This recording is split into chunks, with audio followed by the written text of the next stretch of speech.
Faktor manusia dalam IMK. Soal nomor 1. Menurut pandangan kalian, mengapa faktor manusia dianggap penting pada IMK? Karena manusia berperan dalam menciptakan sistem yang dapat mengolah data menjadi suatu informasi yang dapat disampaikan dan sebagai alat bantu pengambil keputusan. Dengan terbentuknya sistem, maka dalam mengatur suatu hubungan itu menjadi lebih mudah. Manusia dalam IMK dipandang sebagai sistem pemroses informasi. 1. Informasi diterima dan ditanggapi melalui saluran indera. 2. Informasi disimpan dalam ingatan. 3. Informasi diproses dalam aplikasikan dalam berbagai cara. 4. Ide dasarnya adalah bahwa informasi masuk dan keluar dari pikiran manusia melalui sederet langkah proses yang urut. Soal nomor 2. Pada materi terdapat kisi-kisi Herman. Apa yang kalian tangkap dari kisi-kisi Herman tersebut?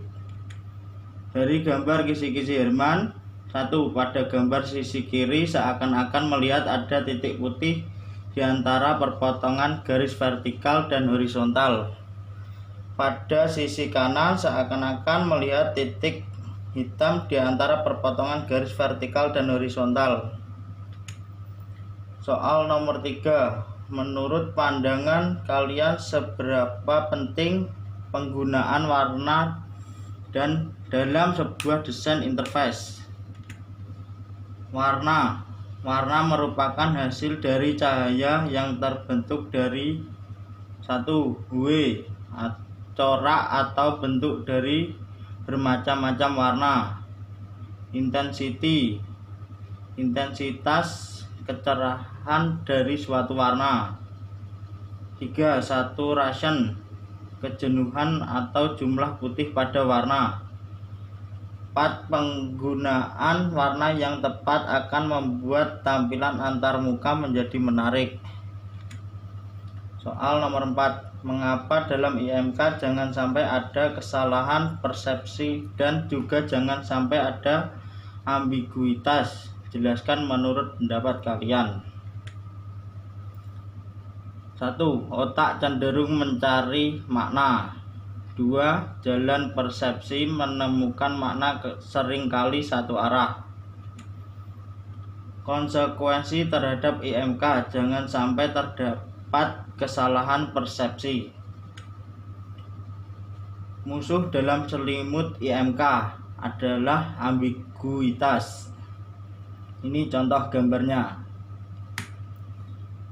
Soal nomor 5. Berikan contoh dalam kehidupan sehari-hari. Fungsi memori sensor, memori jangka pendek, dan memori jangka panjang yang ada pada manusia. Memori sensor yaitu berhubungan erat dengan memori penyimpanan sementara yang diatur oleh panca indera. Setiap panca indera memiliki satu macam memori sensoris.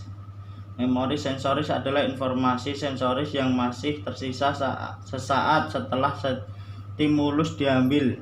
Jadi, di dalam diri manusia ada beberapa macam sensoris. Motorik yaitu sensoris motorik visual atau penglihatan, sensori motorik audio atau pendengaran, dan sebagainya. Dalam memori ini pesan disampaikan oleh kinerja dari sebuah indera kita. Misalnya kita dalam mengenali sebuah benda yang memiliki tekstur kasar atau sebaliknya. Proses peraba itu disampaikan ke sensor otak dan akan memproses informasi dari memori kita. Memori jangka pendek. Ingatan jangka pendek adalah suatu proses penyimpanan memori sementara. Artinya informasi yang disimpan hanya dipertahankan selama informasi tersebut masih dibutuhkan.